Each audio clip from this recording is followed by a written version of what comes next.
Thank you, that was great. I feel very relaxed now. Coming up today on Highbrow Radio at 4 p.m, Dr. Matthew Sweet takes a very personal and candid journey into the world of ayahuasca.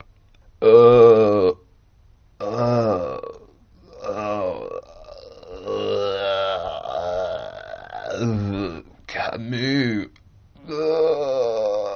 Oh, God. But now on Highbrow Radio, it's time for this week's Drama of the Week. This week's Drama of the Week is Park Date. In this provocative and emotive two-hander, a failing podcaster chats to a successful but very, very, very old director as the pair stroll across Hampstead Heath in London's North London. Can these two men learn anything from each other? That's Park Date. Christopher Beanland is played by Charles Bonus, and Michael Cumming is played by Tilda Swinton.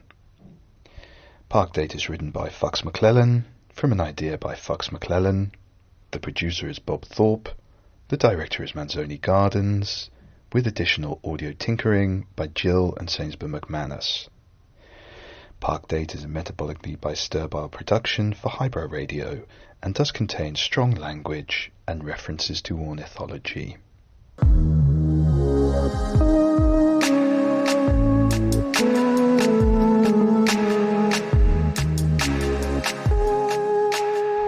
Welcome to another Park Date. On today's episode, Mr. Michael Cumming. Michael is the director of Brass Eye and Oxide Ghosts, which looks behind the scenes at Brass Eye, and Sandyland and Snuffbox and the Mark Steele Lectures and the Mark Thomas Comedy Product and Toast of London, and also some episodes of Tomorrow's World and The Word. If his Wikipedia is to be believed, we need to check that one. I spoke to Michael during a walk on Hampstead Heath, and we discussed so many things which you will hear now. Michael has also collaborated with Stewart Lee on the rockumentary King Rocker, which I will be in conversation with Michael and Stewart about when the film is shown in Birmingham at the Midlands Arts Centre on the 28th of July. So do come down and join us for that film screening and that talk, and come and say hello to me after. And as usual, if you like Park Date, please do like and subscribe and leave us a review and follow us on socials at Park Date Podcast. Enjoy this episode.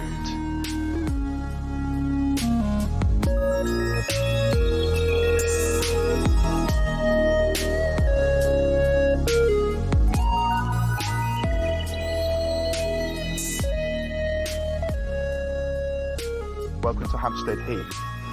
Michael's looking around, ever vigilant, in case there's any kind of threat. Well, it's mainly, to say you're on owls, eagles. Is there anything we need to be watchful for in Hampstead Heath, Michael? Is it dangerous for us to be here? The only main danger is once when I walked down here, I nearly bumped into Bill Oddie, the bird watching goodie, and. He can be angry, I think. Right. He's got a temper on him. Just down there, actually. Is this a true story? This sounds very Partridge. Is this no, a true it's story? true. It's really? True. I've only ever bumped into two not bumped into. I've only ever seen two famous people on the Heath walking through it. One was Bill Oddie, and the other one was Melvyn Bragg. Melvyn Bragg. Lord Bragg of Wigton, and I really wanted to talk to him because you guys have got Cumbria in common, haven't you? Yeah, Cumbria, and there's a sort of mutual connection, and there's a thing that I do want to talk to him about, and we do have a sort of connection, and I nearly did, and then I thought, he's on a walk, he's on Hampstead Heath. Do you know, it's so funny you say that. I see, let's Michael's gesturing us to walk. Well, I know that makes me like, I've got to be in control, but I just thought, we can't just stand around talking about Bill Oddie all day. Nobody's going to want to listen to that, are wants they? to listen to that. No, I've had so many. There's been so many cases where I've seen someone, and I've been like, "Well, shall I pitch you an idea?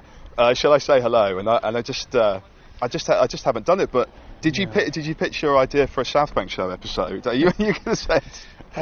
Melvin, Lord Bragg. What's your Cumbria connection with? Well, I mean, he used to be the boss of Border Television, and Border Television, one of the smallest ITV franchises, and I believe. they were based in Carlisle, and which is not that far away from. I was born in Windermere in the Lake District, and Carlisle. Was that when Richard Madeley was presenting Border Tonight, or Look Around or something? Yeah, Look Around was the show. I don't remember Madeley producing it. That was maybe a bit before We used to get Granada in the Lake District, and then there was a horrible day where it all changed to Border, and we're a bit down on it. But as it turned out, actually, when I left film school and was looking for something to do, it was very hard to get a job, and actually Border.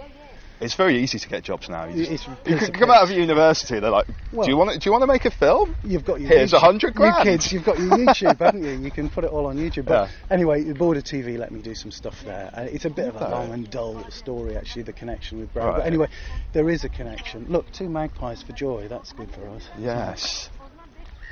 I'm sort of aware that this is. We're walking through this. So beautiful sort of bit, and are you supposed to sort of describe? No, fuck it, who cares? Actually, the truth is, we're just sitting in a studio, and he puts on all the sound effects afterwards. It's all fake. It's all put on afterwards.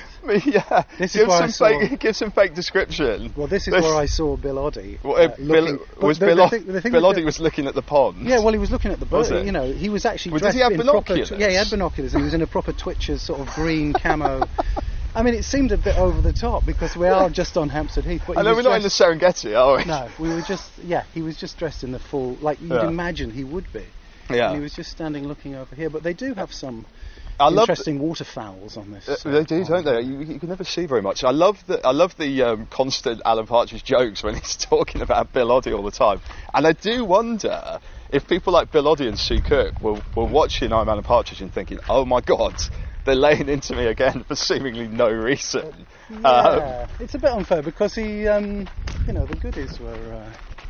He might be one of those people who's sort of lost his sense of humour, but the goodies were a big thing when I was. Was that one of your comedy inspirations? I wouldn't say an inspiration, but I liked it. Yeah. And then it got a bit silly, and no, it was probably Python. It was more of a. I don't think I've ever watched the goodies. I watched a lot of Python, but yeah. I don't know how well it stands up. I think some of it does. Yeah. But they made a couple of good albums. Yeah. He's a very clever songwriter, Bill. I call him Bill, since I nearly bumped into him there. You see him all the time. Yeah. You always see famous people in London, don't you? I saw, Clive Anderson in Highbury Fields. I saw Alan Bennett cycling in Regent's Park once. Yeah. Easy spot. Everybody's seen him. It's actually 5 Alan Bennetts. Yeah. He doesn't cycle anymore, which is sad. He can't ride his bike anymore. That is sad. Do you come to the Heath often, Michael? Do you come here often? Are you a regular here? Well, you know what? I tend to use it as a way to. I say the Heath, obviously, as we've said, we're in the studio. Yeah. I'm going to put on some footsteps on gravel. Footsteps on gravel. People will go, well, why have you put gravel on? They're on the Heath. Yeah. But there are bits that have got gravel. Gravelly bit. So put the gravel effect on now. We've overthought it. Exactly. No, I use it. I tend to use it. I sort of walk to town. I live in Highgate, and I walk into town sometimes, or I walk halfway into town across the Heath, and it's a nice way of doing it. But I don't really sort of come and just hang around in parks anymore. Yeah. Those days are over for me. Did you do that when you did you do that when you were younger? When you were a teenager? We all do that when we were. I suppose. I mean, I grew up in. I grew up in the Lake District, which is just one massive park, so it's very countrified, and I didn't really... Yeah. I mean, sure, we played football on the rec. Of course we did. The rec, that's such an English word, isn't it? It? Recreation ground. And we played football on the library gardens, but it wasn't really, it was more you just sort of wander freely in the countryside. Well, this is Swim in a lake. This is the thing, isn't it, about growing up in the countryside? Actually, you can just go out anywhere and kind of Stroll by a brackish stream. I'm just trying to paint a picture of my childhood. What it's like. Yeah.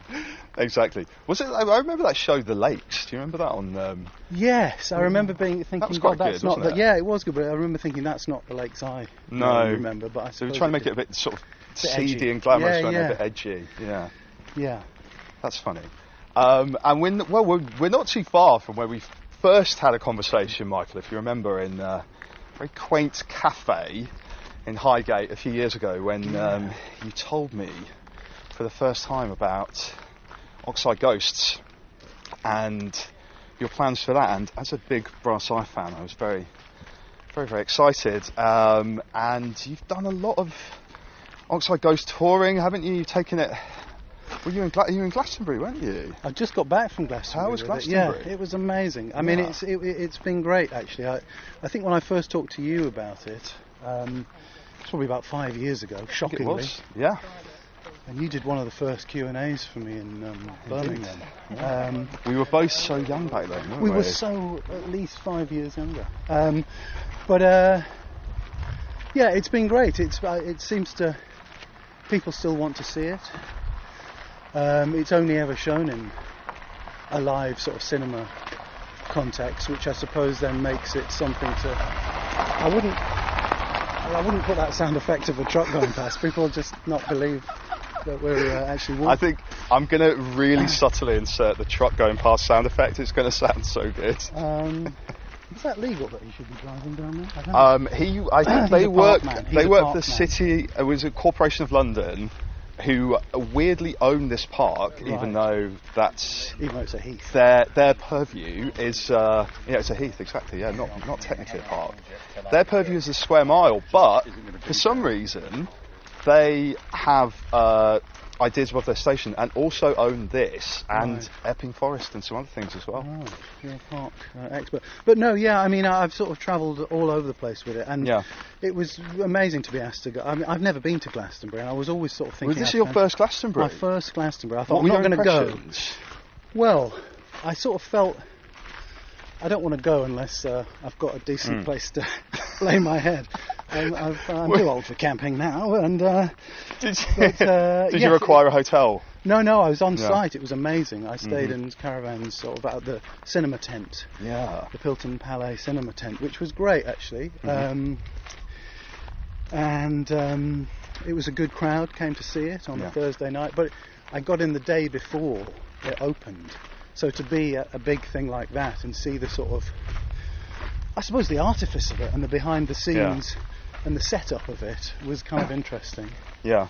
And it didn't have all those long queues for everything. But it was good. I mean, it was slightly more tacky than I thought it would be in parts. There's a lot of people staggering around eating cheesy chips, which I wasn't expecting. Just like a normal day in Cumbria as well, isn't it? I don't think we've got the cheese hasn't come to Cumbria. We have gravy. Chips and gravy, yeah. But you know, there's some lovely. Yeah, it was a fantastic experience. I really liked it. Yeah. I saw some good stuff. Yeah. Which is good. Having not been out and seen much for a few years, I got all my gigs in one. Who did you see? Well, I saw, obviously, Paul McCartney, which was groovy. Right at the front of Paul McCartney, I was. And I didn't realise until I looked back on it, 140,000 people or something, all those people behind me. I wasn't really aware of how sort of weird that was. But did you get a chance to ask him about the 100 top hats? He donated. He donated to Cossack. I didn't, sadly. He was great. Sleaford Mods were great. Yeah. St Vincent were great. Yeah. How great, she's great. But weirdly, things. I felt I was very emotionally affected, surprisingly, by seeing, like, Tom Robinson band, who I was into when I was a kid, but had no real memories of since. Yeah. And Pam Ayres. Poet. Pam Ayres, poet. Yes. in conversation, I just bumped into her on Sunday morning. With herself? With some bloke. Right. It was great. Yeah.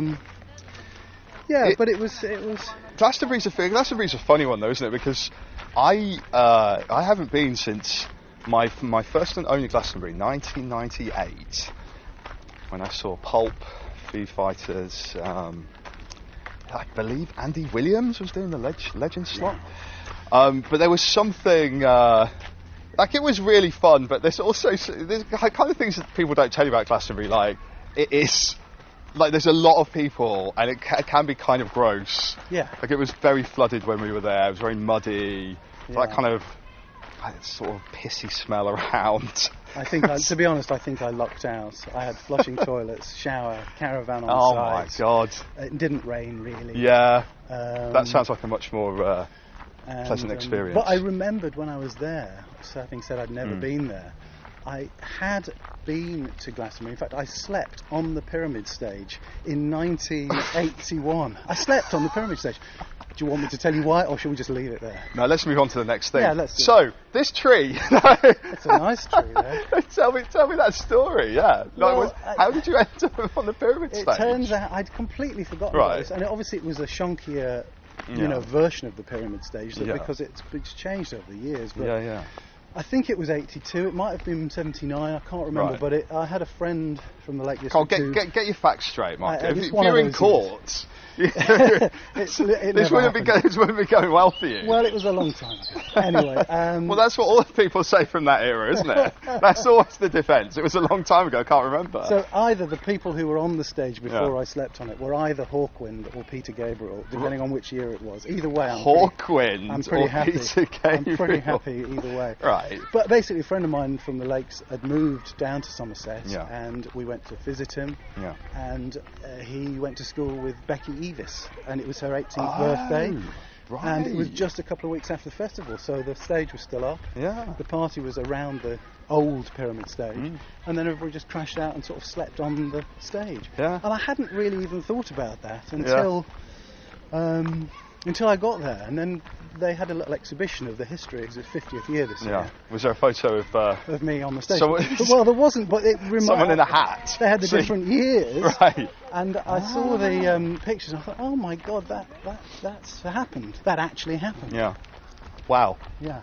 History in the making. Yeah. So when you showed Oxide Ghosts this year, what was the reaction to it? Were people at Glastonbury or generally? At Glastonbury especially. Well, yeah, I was a bit worried because normally when people come to see it, as you know, having done a few of the Q&As, they specifically come to it. They buy a ticket and they come to it. But obviously at a festival, people can just wander in. So I was a bit worried. I did ask at first if anybody had just accidentally wandered in and had never seen Brass Eye, and 2 people put their hands up, and I said, I left. Honestly, you probably should go. But actually they didn't, and they came up to me afterwards and said they enjoyed it. But no, it was good. It was it wasn't that much different from a normal one, except everybody sat cross-legged on the floor. Right. That was the only difference. That's interesting. But it was a proper cinema. It was a proper.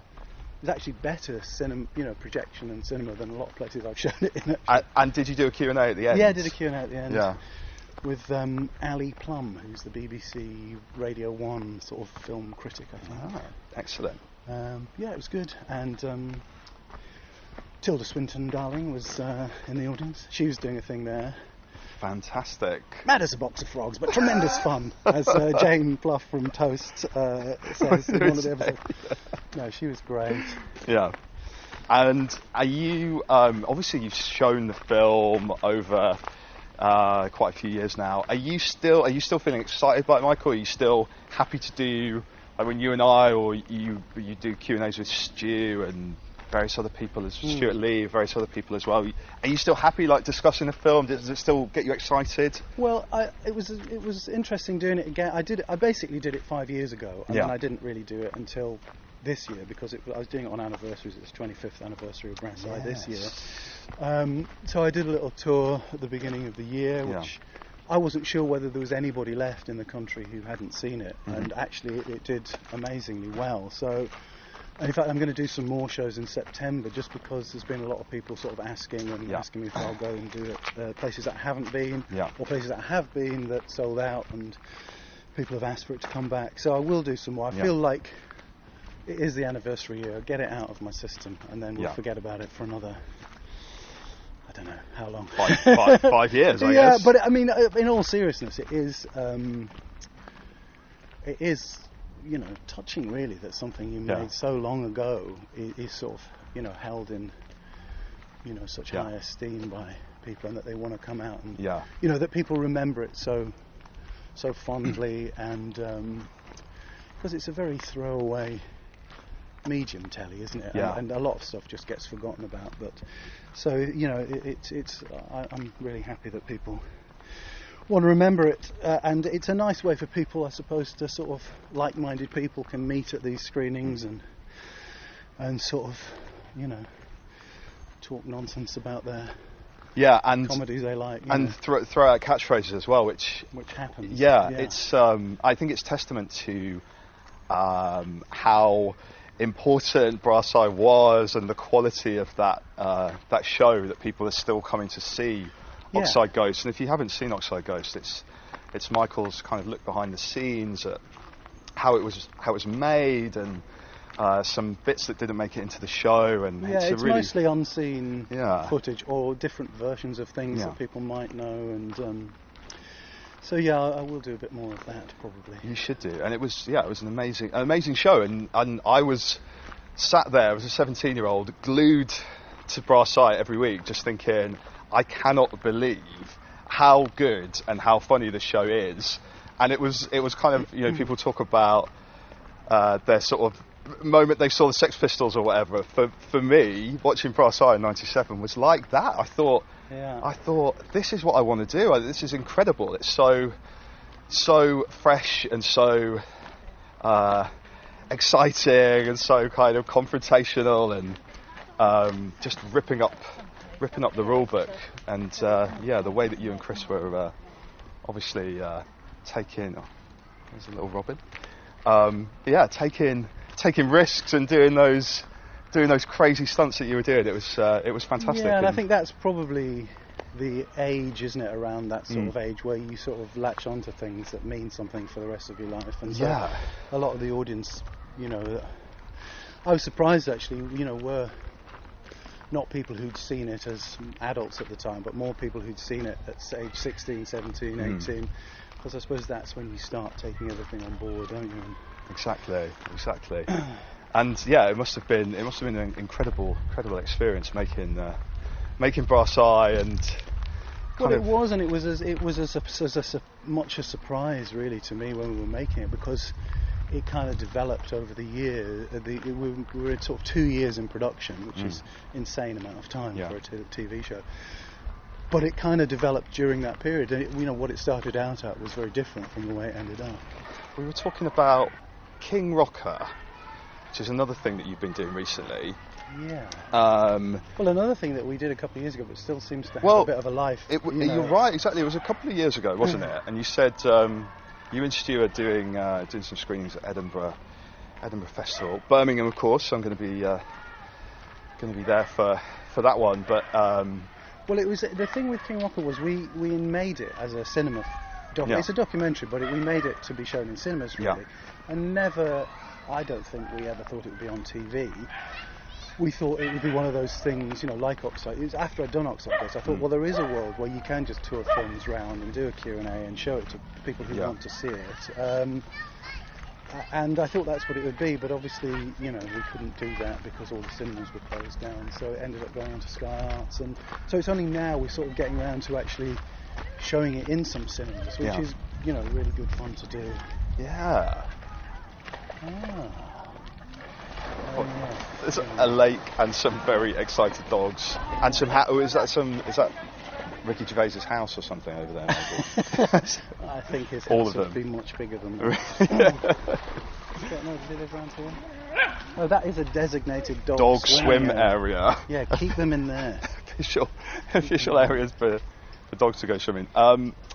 So obviously in King Rocker, it's the story of the Nightingales, a band that not everyone really knows. Not anyone. No, and I have to say I'm a big music fan, and they weren't really on my radar very much. Stu reveals himself as a big Nightingales fan. Were you a Nightingales fan? I Michael was, Moore? yeah, totally, yeah. In fact, I saw Stu never actually saw them. Stu doesn't even like them. He doesn't like them. It's all fake. I said they were great, and he went, "Oh, girl, what should we do a film about them?" No, he was a fan, but he's a bit younger than me, and so he didn't.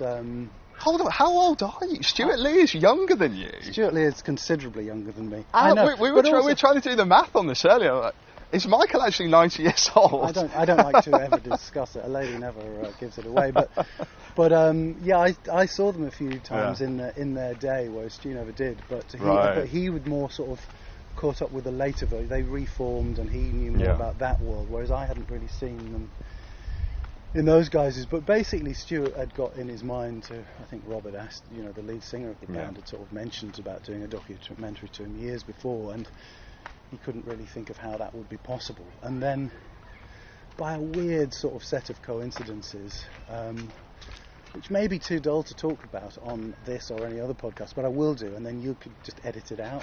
I know you can't be bothered to edit this, can you? But, I already told you, Michael said, do you edit it? I was like, I'll try not to.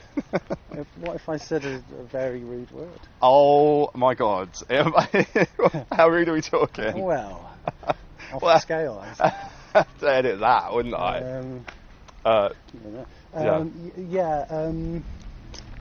Where was I? Yes. The circuitous reason that it happened really was, again, it was sort of related to Oxide Ghost. I was screening Oxide Ghost in Wolverhampton, which is where I went to art school, actually. Was this when you got your honorary degree from Wolverhampton University? Was it not that I like to talk about it, but we were talking about that, weren't we? When you were doctor.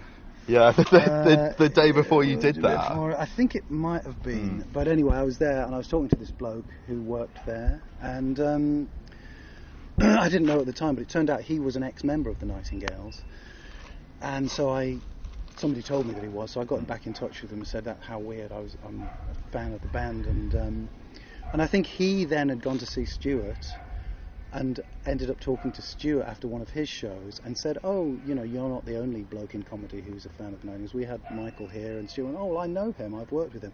So he got in touch with me and said, "Are you a fan of the Nightingales? I can't believe I've been looking for somebody to do this film with." And so that's how it that's how it started. And like all good sort of passion projects, it just was like, okay, well, let's just do it. We've both been around long enough to be able to pull in favours, and we just started making it. We didn't have any sort of commissioner or financial backing or anything. We just sort of started, really, and sort of seeing what happened. So it took quite a long time to actually make it, as it does if you don't have any anybody telling you it's got to be handed in on Thursday. Yeah, you were just doing bits and bobs, weren't you? Bits and bobs over the years, but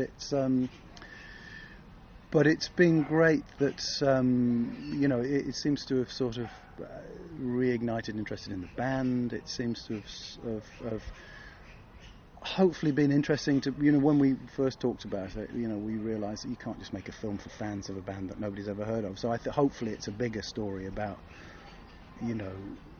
I suppose, it's about creating against all odds. Being, the Nightingales are very, have had a bit of critical interest over the years, but not many record sales, and they've just kept, Rob, who's the main sort of character in the film, I suppose, has just kept going, and just against all odds just kept going, and actually the film seems to have, I think, helped a little bit in terms of getting in bigger audiences and stuff like that. So, in that respect, it's sort of job done, I think. Yeah, and I think that's a really interesting line of inquiry, a very interesting narrative, and one that really resonates with me, the idea of creators who are creating against the odds. Yeah. And when you're, whatever it is you're making, music or you're writing or art or film or whatever, even the most successful people have these periods where no one's answering the phone, or every project you pitch is not getting green lit. And I think that story is a really, really interesting one. It also chimes with one thing we talked about in relation to Oxide Ghost, which in fact you put at the start of Oxide Ghosts, when you're kind of telling your own story, aren't you, Michael, of when you were making a British Gas advert, and your own career was not going. Yeah, that was when great. The Day Today was on TV. Right. But that was, I specifically talk about with the very first episode of The Day Today, watching it in this hotel when I was on location shooting this absolutely dreadful sort of corporate video, and watching it thinking, Jesus, this is the funniest thing I've ever seen. You know, what am I doing? I'm about to go down and have a meeting with some blokes from British Gas to discuss how we film their vans driving or something, you know, and you know, that's the point where I sort of, you know, you could have just given up really, and I sort of was about to give up. I think I'd sort of got very disillusioned with being a sort of freelance jobbing director. I was working, and they sort of paid quite well, those kind of things, but it really wasn't what I'd sort of, you know, I went to film school and I thought I'd be sort of, you know, making British movies by this time, and I was sort of thinking about giving up, to be honest. And then, you know, about a year later, I'd sort of met Chris, and we were sort of starting to get Brass Eye together, and suddenly everything changed like that. You know, I sort of, from that moment, I sort of just kept getting offered comedy. I'd never even imagined doing comedy. It's not something I'd thought of, but I wonder whether that's maybe a healthier. I speak to a lot of, you know, I go around and do stuff in schools and universities and stuff, and it's amazing how focused sometimes kids seem to be. And I saw some kids from my old school, and you know, this one guy saying, "Oh, I want to be a director. Yeah, I've written a couple of screenplays, you know." And he's like 16 or something. This guy. I thought, well, either he's a genius or he's going to end up being really disappointed, because I certainly fell, you know, I mean, I worked hard at it, and I tried to get better at it, but it was certainly a lot of chance came into it.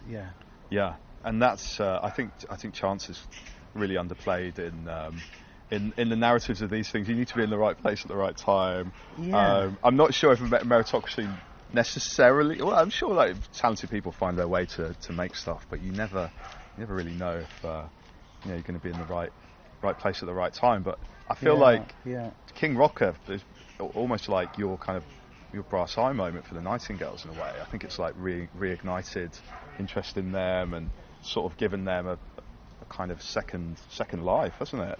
Well, I hope so. I mean, Rob always says that he's never, up until this last year or so, never really made any money out of the Nightingales, and yet he's survived, and he's hustled, and he's had record labels, and he's made videos, and he's done all kinds of stuff over the years, but he's never really made much money out of the band. And I think this last tour they got picked up by a much bigger agent because of the film, and you know, I hope that will change. But you know, despite of that, he still puts the record. You know, the records still get put out, and they probably, you know, been breaking even. I'm not really sure, but that's what fascinated me about him as a subject, because, you know, in a way, I mean, I think Stewart and I had this conversation. You know, we both said, would you give it all up, you know, and just to have been in that band and to have done those things, even though you've made no money? And we both went, yeah, we probably would. We probably would. Yeah.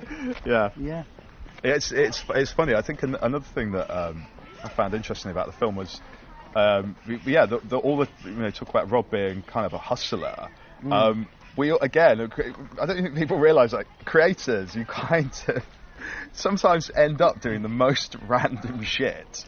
You know, like you've done your British Gas advert. I've always thought, well, you know, since I watched Brass Eye, I thought, well, that's what I want to do. But my career's taken a bizarre series of zigzags. I've been writing about all kinds of strange things, find myself in weird places, writing and doing all kinds of things I've never imagined. And one of the funniest things about Rob in King Rocker is where he gets hired as a food critic by James Brown, is it? Yes, for Loaded or something. Well, GQ actually. GQ was it? Yeah, even better. Yeah, GQ magazine. And Rob freely admits that he knew nothing about food or restaurants, No. and he somehow became their restaurant critic, which is fantastic. And even better, they sacked Nigel Slater and gave him the job. Nigel Slater got sacked for Rob. I mean, he is a good cook, actually, Rob. But I mean, he.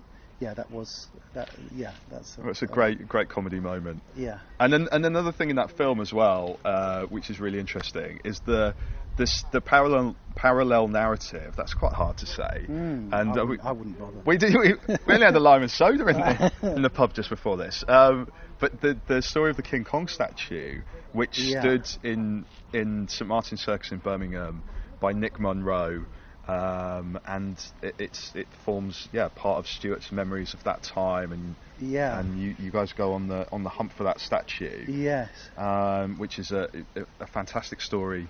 It sort of runs parallel with Rob's story, and Stewart had actually written a piece about his memories of growing up in Birmingham and about the statue and about the Nightingales, which I think has since been published. But at the time, I think when he sent me it hadn't been published. And then when we went together to see the Nightingales when we were first sort of thinking about what to do, and he told me about this, the statue, and then after Rob had come off stage, we both, he was sort of saying Rob was kind of looked like this big King Kong gorilla on stage, and we mentioned it to Rob, we mentioned he was doing, No, he was that. No, it wasn't that. He was sort of roaring around, looking like that. And then Rob actually said to us afterwards, "Oh, you mean a bit like that statue that used to be in Birmingham?" And Stewart couldn't believe it. He was like, "Well, hold on, that we were just talking about that as maybe a way."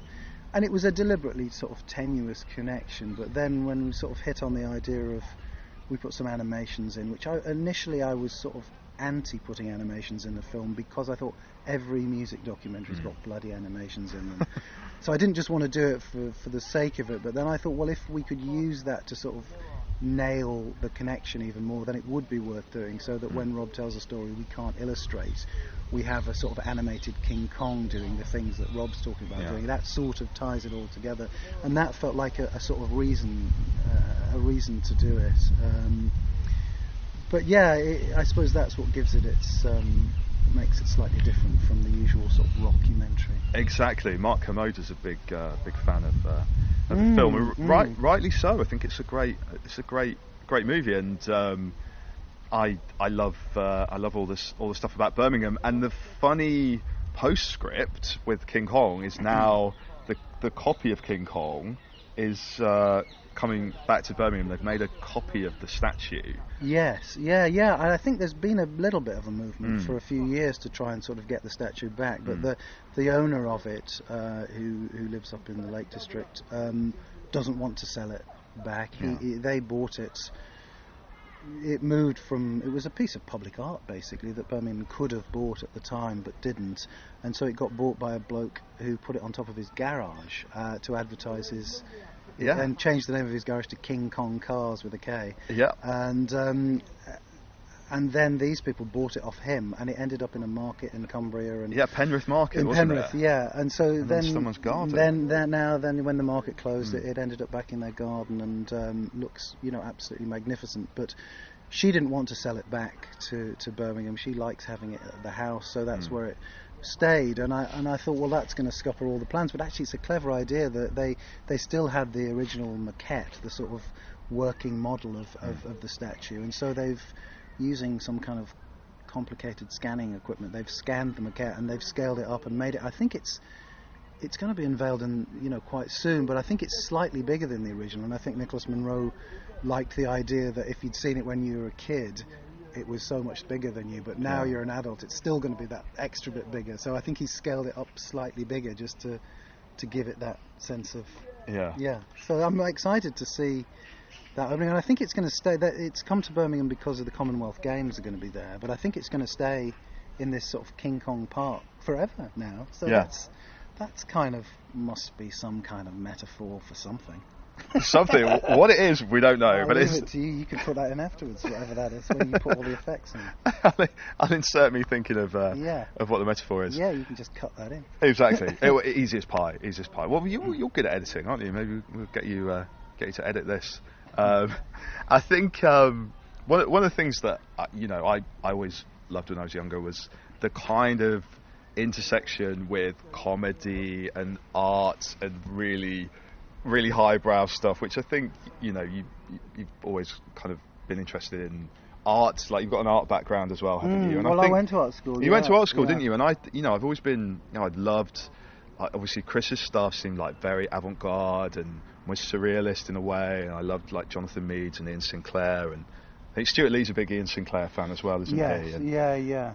you can sort of see, in King Rocker as well, there's that kind of. like psychogeography sort of. Yes, people have said that. I wasn't aware. I have to confess, I wasn't aware of his work, or I hadn't seen Gallivant and all those kind of films, which I know Stewart was really into. Swan Down, all that sort of stuff, which I have since watched and enjoyed. But I'm talking to him next week. Are you? I am indeed. Nice. We're going to look at Belmarsh Prison. Is that a park? There was a park next to it. Ian messaged me and he said, "Would you like?" I said, "Have you got a park that you'd like to go to?" And he said, "There's one in Woolwich that overlooks Belmarsh Prison. Can we go to that?" Right. So that's what we're going to. Good. Be Yeah. fascinating. But that kind of intersection I think is quite interesting, isn't it? Yeah, I mean, and my interest now in comedy isn't really. I mean, I've sort of, since doing Brass Eye, which was 25 years ago, I've done a lot of comedy, and I love doing. Don't get me wrong, I've loved doing Toast of London for the last 10 years, on and off. We've been making that, and Toast of Tinseltown, because that is a sort of artistic vision, I think, in a way. So Matt is also an art school boy who was in bands, which is exactly my background. Arthur, I think, was art school, who writes Arthur Matthews. And they specifically want it to have a visually interesting thing going on, as well as being funny. But there's not that much that does now, and so my sort of interest in comedy is less. And I can sort of see myself, maybe moving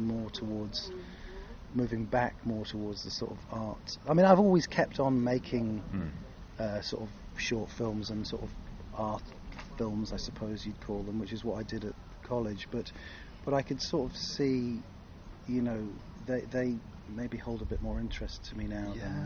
Well, we were talking about your film about Grange Lido, which I need to watch. Yes, you've got a Lido background, but that's in Grange over Sands in Cumbria. That's where I used to go swimming as a kid. It's a saltwater, quite rare saltwater Lido. They took the water and filtered it through from the estuary at Grange over Sands, and so it was like swimming in the sea. I don't know, there's not that many of them, but I think the downside of that was it's corroded. It's cold.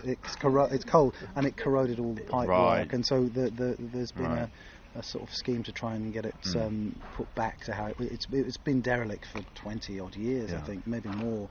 But it's a beautiful location. It's an amazing, you know more than me about Lidos, but it's a great spot, and I hope. They've raised quite a lot of money. I think, one day I hope to have another dip in there. Yes, we should go. Freezing. We should go do it on the opening the opening day. Absolutely. And you briefly mentioning you and Stu might have a new documentary project in the works, which we can't say too much about. Can we? We're hoping to do. I mean, because I think I really enjoyed working with him, and I really enjoyed working on something that was completely under our control. I mean, it's got its downsides, not having executives and backers and and finances. But if you can sort of get over that, the plus side of it is you can. It means you can just be much more spontaneous, and you can just do stuff because you think it's the right thing to do. You don't have to ask whether that's the right thing to do, or whether people think that's going to work or not. You just do it, and if it does, it doesn't, and if it does, it does, and you can. So I liked that way of working, and I enjoyed working with Stewart, and we're hopefully going to do something later on in the year, which sort of is nominally a documentary, but probably will be more into the territory of sort of documentary, drama, spoofery, fakery kind of thing, and may or may not involve the Venn diagram that includes Val Doonican and Kevin Eldon. I can't wait for this. Well, I know you're a big Val Doonican fan. Oh, that's why I can't wait for it. I hate Stewart Lee and Kevin, and you as well, actually. I don't know. You're more of a Val fan. I'm a Val Doonican fan. I mean, that's the whole reason I'm here. That's the whole reason I'm here. Well, I like a bit of the old VD, so I'm happy to be VD, as he's known by me only. I know I like his silly songs. Kids. We talk about your Bill Oddie spot. I saw Stewart Lee and the actor Kevin Eldon in conversation walking through Newington Green and I did not approach because they looked like they were intense. They looked like they were planning something big. Yeah, Maybe it was. It could have been what we were talking about. I think they're an easy spot for in that. Well, I saw Stewart Lee. I thought Father Christmas has let himself go, hasn't he? that was my initial, and then I thought Karl Marx has let himself. I mean, we could go on with this, but yeah, I think that sounds interesting. I mean, you'll still be doing comedy though, won't you? Maybe do some more. Well, we're hoping toast when Matt comes back on his golden sled from Canada. Well, he's become a much more successful than he was when we started, and is much more in demand. So it's hard to fit it in, but. I really enjoyed doing Tinseltown after I think it's like 7 years since we did Toast of London. And I was initially worried that because it was I'm not sure if it was 50-50, but it was part financed by an American company and it moved to the BBC from Channel 4. And I thought those two things are going to mean it's going to be very interfered with. They're going to be all over it. But actually the opposite was true, and they basically left us alone, which may or may not explain why it was even weirder, I think, than Toast of London. But it was actually a really pleasant, myself and Matt and Arthur have done all of them, from the very beginning, and I think we sort of know what we're doing. And because the show's gathered sort of, it had a cult following, but then once it got onto Netflix, it became sort of more than that, actually. People in America knew about it, and it had a bit of a sort of following from comedians there, so it actually ended up being easier than we thought, I think, to get American names in it. They actually wanted to be in it, which was amazing. I didn't even think they'd have heard of it, but they were fans. So it's incredible how you see this like transatlantic cross pollination now. Things like Ted Lasso sort of show that, don't they? It's almost like a co-production. But I think we can watch their shows much easier, and they can watch ours. Whereas back in the days of linear TV, it was more tricky, wasn't it, to do that? Have you found then was the converse true with other shows you've worked on, like I don't know, Mark Thomas or Omar Jalili or Sandy Lands or these other ones where you had maybe you don't want to name the specific ones, but has there been occasions where you've had more, shall we say, input from the Michael's nodding now? It's the curse of, I think it's a bit of a curse of, listen, all I'm saying is on Brass Eye, Chris was left to do what he wanted, and 25 years later we're still talking about it. Some of my favourite shows were never. Monty Python made their shows and handed them in, and nobody understood them. But they didn't say, I don't think you should, could you just maybe take 3 seconds off that shot, it'll be funnier or something. That didn't go on. The Strange World of Gurney Slade, one of my favourite TV shows ever, definitely didn't have any people meddling with Anthony Newley's vision of what he wanted to do. I love the David Quantick quote in the Chris biography where it's David saying to Chris, like he sees what's happening with you guys on Brass Eye and says something like, "Oh, Armando's not around anymore, is he?" So it's like it's just you could do what you want basically. Well, I suppose. I mean, I think Chris would got himself into a very good position at that point because the Day-to-Day was so successful. I mean, he didn't. I wouldn't say he had absolute carte blanche, but he had pretty. I mean, he didn't have final cut, which I don't think anybody ever gets much, unless you're, Orson Welles or somebody. But then you guys famously, well, I don't know if it's true or not, but the insertion of the frame where we were talking about rude language earlier, but there's a reference to Michael Graves. He's a very wicked little man. A very wicked little man. Did you guys insert that frame at the end of? I don't think I've ever asked you that. Was that a true story? Or that is a true story. Is that true? Yeah. If you can believe anything that I say is true or not. Actually, everything you just say is a complete lie. Well, we've just been talking. Yeah, it's all fake. This was all scripted by you. Yeah, so I've just said whatever you want. And in fact, this is an actor playing Michael. It's not. This isn't Michael Cumming. No. I actually employed. Who would we get to play you in a fake podcast? I'm not sure who. I don't think there'd be anybody up to that role that I can think of, to be honest. But Yeah, God help them. No, I mean, yes, all that shenanigans. I mean, the truth is I do like to keep the stories around Brassai a bit ambiguous, and Oxide Ghosts was deliberately ambiguously narrated to make it sort of, did this, didn't it happen, did it, didn't it? But in the Q&As I tend to largely tell the truth, although not absolutely.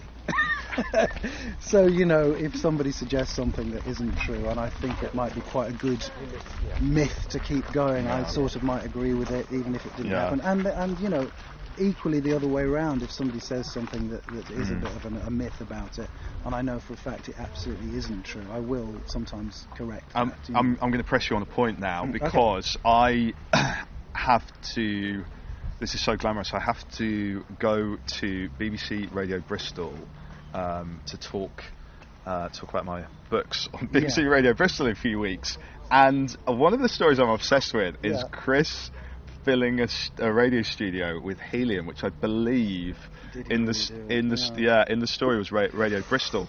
Did that really happen? I'm not sure. Well, I'm not sure if it did. It sounds pretty unlikely to me. Yeah, it's a great but story, I don't know for sure, actually, to be honest. Because one of my ideas is to take some helium onto Radio Bristol just to see and recreate that and see what happens. The thing that makes me think it might not be true is that the rumour that I heard was that he'd filled the studio with helium.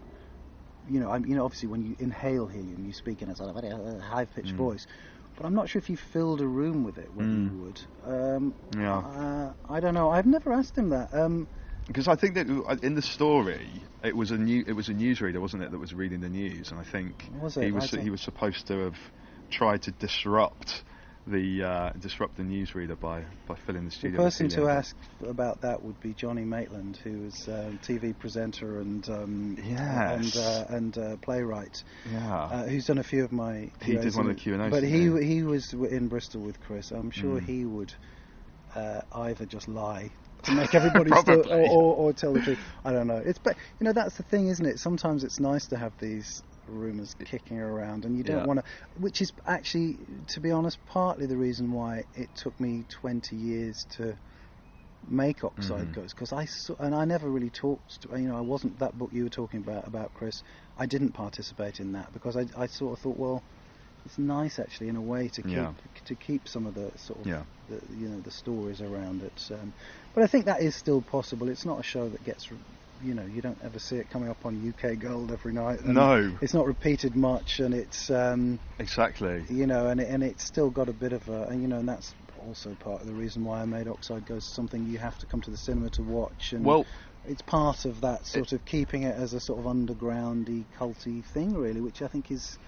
Where it should be. I think that adds to its power, exactly. You have to go out and see Oxide Ghosts, and it will obviously never be released on DVD. And I think also part of the mythology is around the fact that Chris would never do interviews, and then he started doing interviews, didn't he, when he started making films? Yeah, because you sort of have to. Yeah. I mean, he hasn't done many, but he's done a few, to back his films up. But he was one of the very few people that would never be interviewed, so he never really knew. And he certainly would never be interviewed about anything that wasn't directly connected with promoting, the films. I think it's it's been a good move for him. It keeps the sort of mystique. Yeah. Mystique alive. Exactly. I think it adds to it. But also, as we were saying, the notion of truth is quite a slippery concept, and even when you ask like old timers what happened when they were young, and people give you ask the Rolling Stones to recite some anecdote, and they'll give you 4 different versions, won't they? Yeah. I don't even think they know what really happened. Once obviously their corpses have to be reanimated on a nightly basis before they're pushed out on stage. But I think all those things kind of add to it. But also, a lot of the things you've worked on, Michael, have been like. Obviously, Brassai was quite provocative, and Mark Thomas was another one that I really enjoyed watching. Yeah. There was lots of sort of cheekiness of varying levels in that, wasn't there? Yeah, that was straight after. I think Mark had done one series. Because Brass Eye took so long to come out, it would have come out before Mark Thomas's series, but the first series of Mark Thomas's comedy product came out actually just before Brass Eye, which I didn't direct that first series, and then I was asked to come on board for the rest of it. They changed the name, I think, to just Product or something. They took the comedy bit out, and it got a bit more sort of political, but a bit more political, a bit more of a sort of mission. And I thought I would do that one little series with him, straight after Brass Eye, and I ended up sort of working with him on like 7 series, for years actually.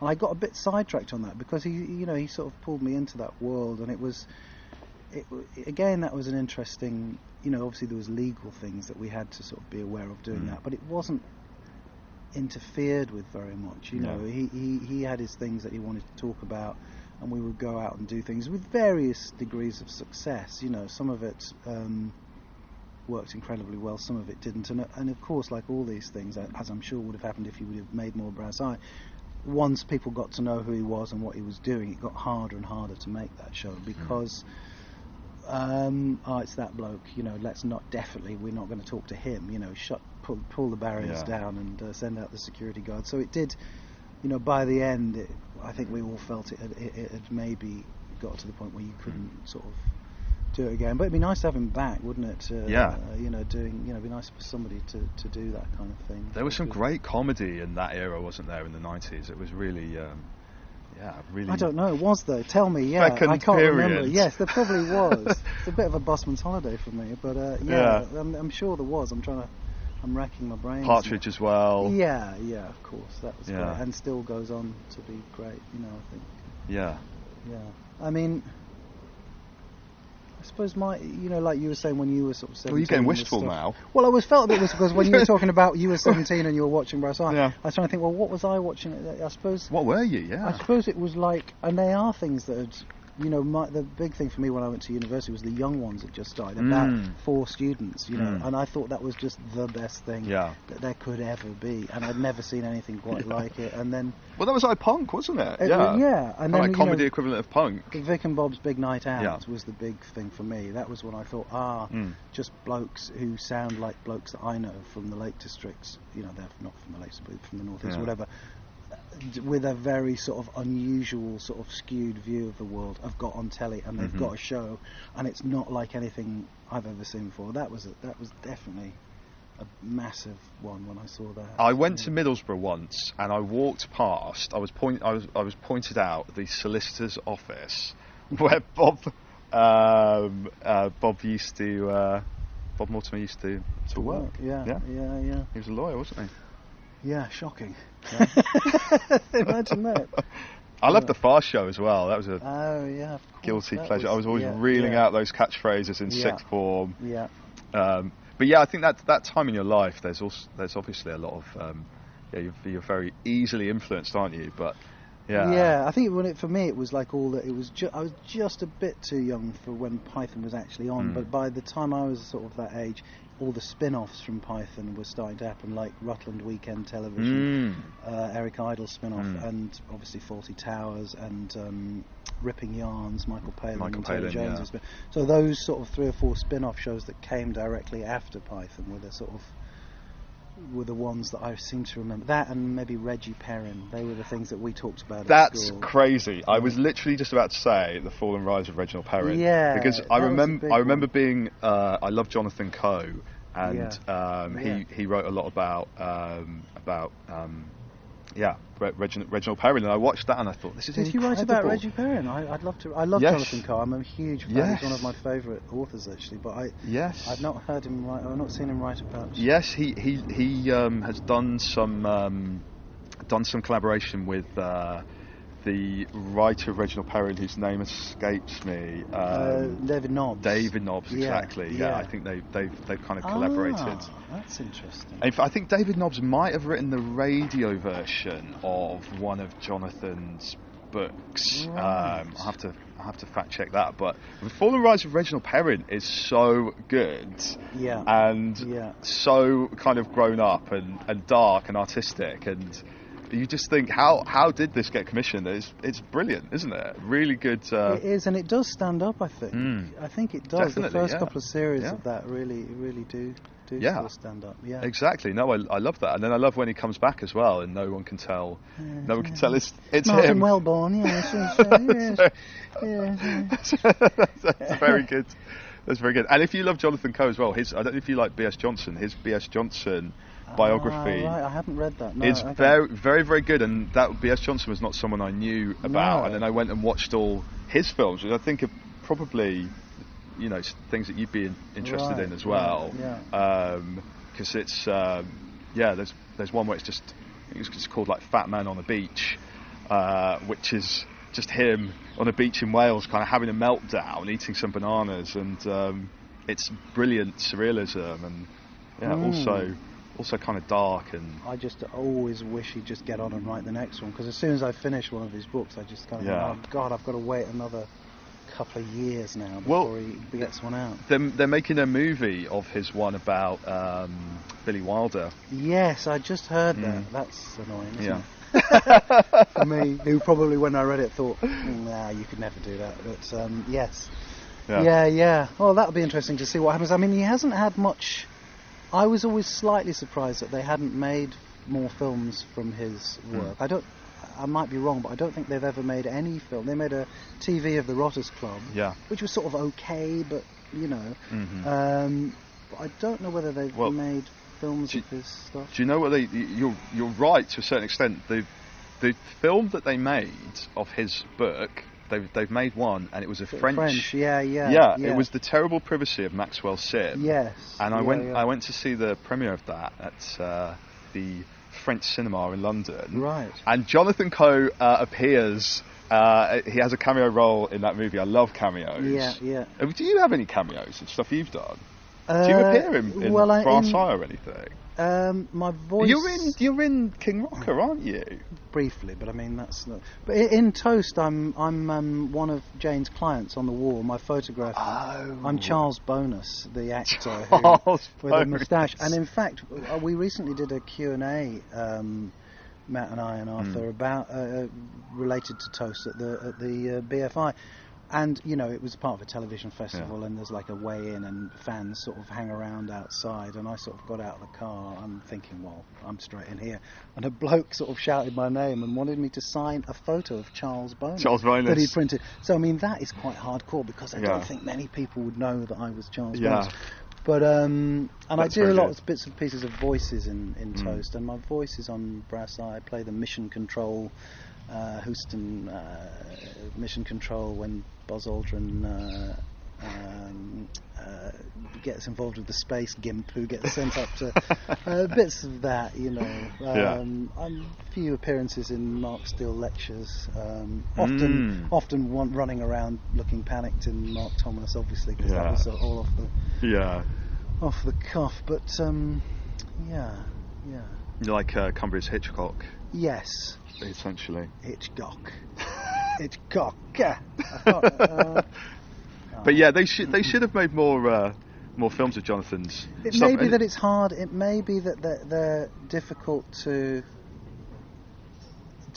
make work. I'm a huge fan and was a huge fan of the work of Kurt Vonnegut, and You made a film about I made him, a short didn't you? film when I was at film school, and Vonnegut was very supportive and allowed me to do it and all that sort of thing. And I always thought I'd like to, but actually when you look into it, the reason why his books work so well is it's so much about the narrator's, the author's voice is such a part of it. And it's really hard to do that in films. It's like in the, they made a big movie of the Lemony Snicket series of unfortunate events with Jim Carrey, and it didn't really work. And then they made a Netflix TV series, and they got it absolutely spot on, I think, because the Lemony Snicket character who's writing the book and talks, as the author of the book, while he's running, which is kind of quite hardcore for a kid's book, is a big part of it, and that's the thing that they brought to the TV version. They actually had a character who would talk almost to camera, you know, like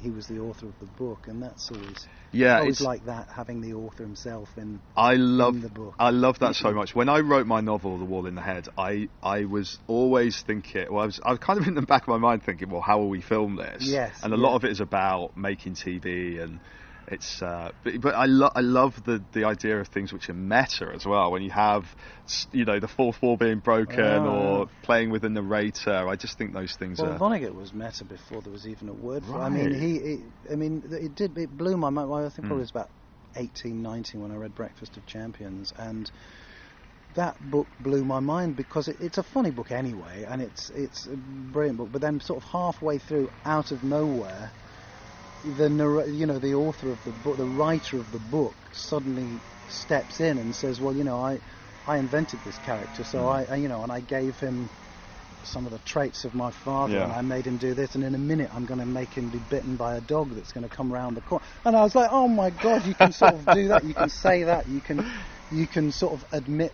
you know, you set up all this halfway through this book, setting up this fictional sort of world, and then you can just destroy it by sort of saying, oh, it's only a book. It's being written by a bloke, it's not even a, I just love that. I think it's great. And exactly, playing with the ideas of, you know, this is a piece of art, and what is going to be your reaction to it as well? I think is so interesting. And so I've always loved, and I suppose in a way, in King, just to bring it round back to King Rocker again, we.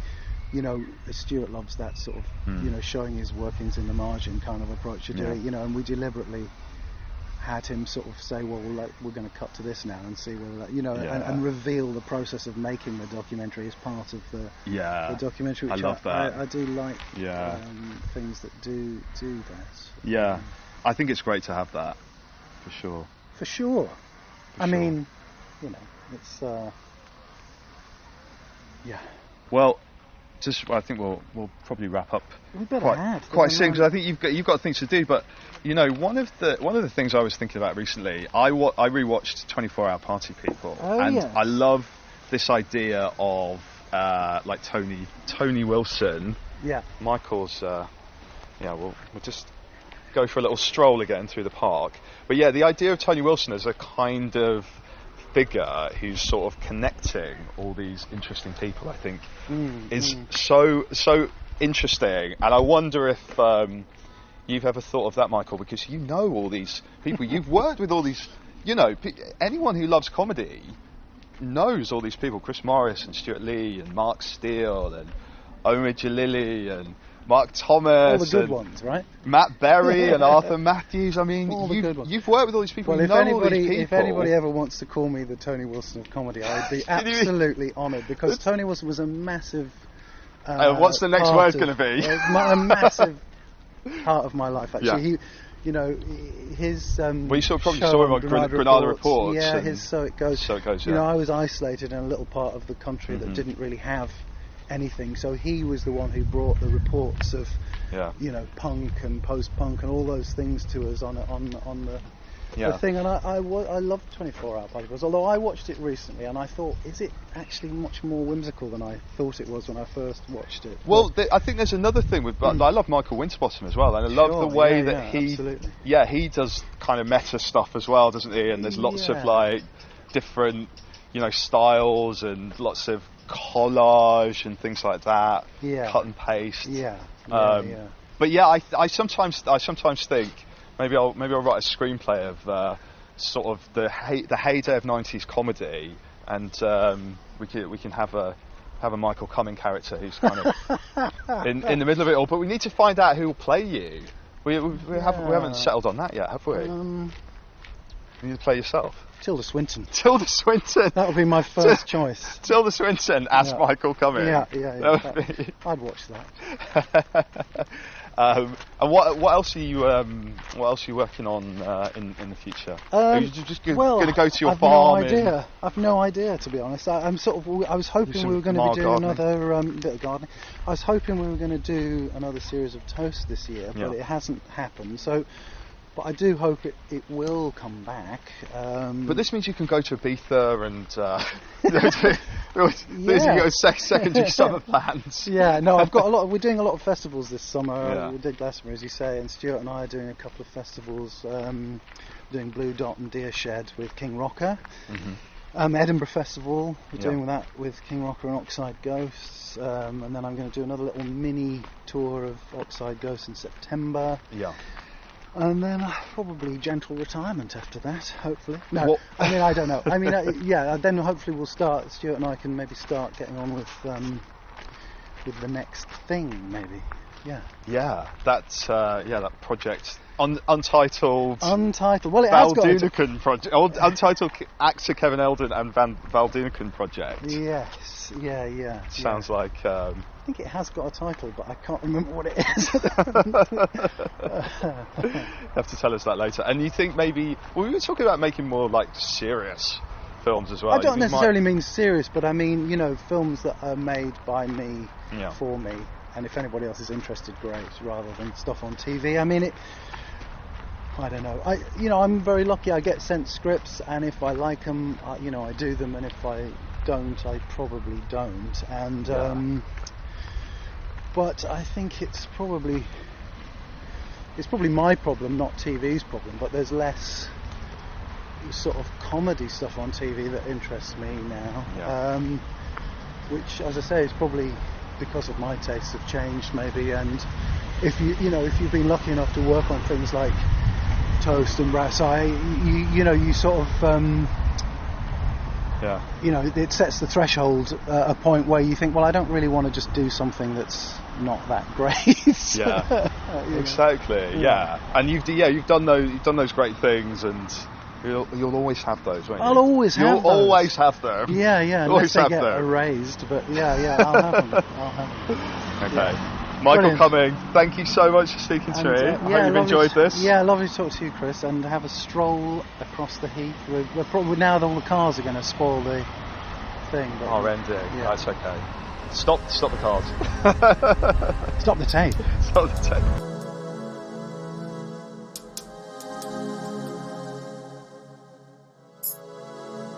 Next week, there is no park date. Instead, catch our host, Christopher Beanland, appearing on the foodie podcast, Foodie for Thought, presented by Talkwill Empathy. So, you're on a desert island, and there's no access to any kind of sous vide. Unfortunately, you have a rod, so that's something. What are you going to catch for your dinner? Fish?